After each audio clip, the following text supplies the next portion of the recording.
Meteorologist James Sahara and Storm Track 8 weather.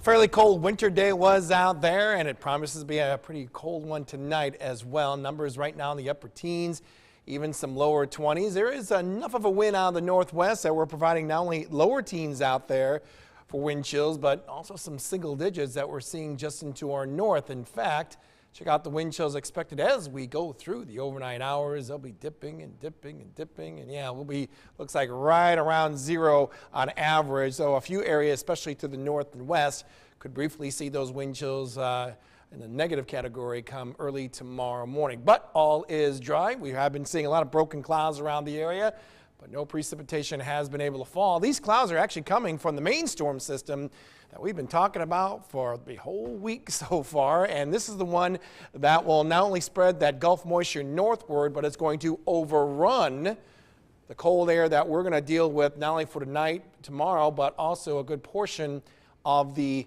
weekend as well. And that overrunning will produce some accumulations of ice around the area. The worst is going to be down south and west of it. This is going to be a mess. Power outages here, roads are going to be just a mess, icy as can be. Some areas could be seeing over 3/4 of an inch of ice accumulations. Now that's the winter ice storm warning there. Around here, we do have a winter storm watch out, but not for the entire viewing area. It's just a small portion.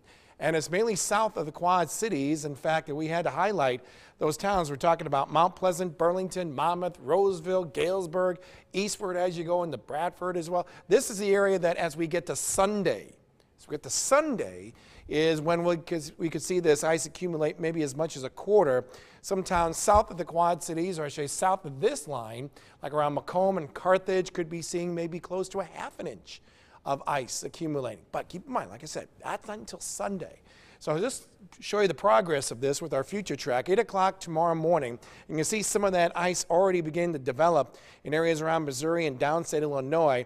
We could see some of this kind of brush briefly the area come in the wee hours of the morning on Saturday before we see a stretch of some dry weather going into Saturday. Here's a closer look of that wave that will be coming in during the wee hours of the morning on Saturday. There it is right there.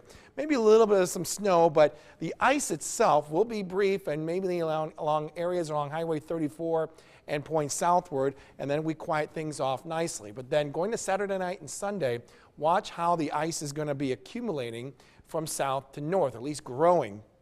As we get to about later Sunday, as you can see, it makes its way all the way to Interstate 80, okay? So this is where we expect to see the icy conditions. I think roadways, though, as far as the accumulation side of it, is going to be more south of the Quad Cities. So Interstate 74, 150, 67, 61, those are going to be a mess, folks. Those will be a mess come later Sunday going into Sunday night. Farther north as you go, you should be in pretty good shape. A much colder night out there. We'll go about 11 for the overnight low, and there'll be a brief time we'll be seeing those wind chills in the single digits. Then as we roll into tomorrow, another cold day with a daytime high of 23 degrees. 32 to 34 degrees Saturday and Sunday. Yeah, the only nice thing about the system coming in, it's going to improve our temperatures. And after this little ice maker come in later on Sunday night, it quickly changes all in the form of rain, and a steady rain too. We could get 3/4 of an inch of rainfall on Monday, and those temperatures continue to warm up. Maybe see those lower 40s later into next week. All right, thank you, James. You bet. Coming up on WQAD News 8 at 9, Holding Out Hope, the new treatment that could help restore eyesight in the blind.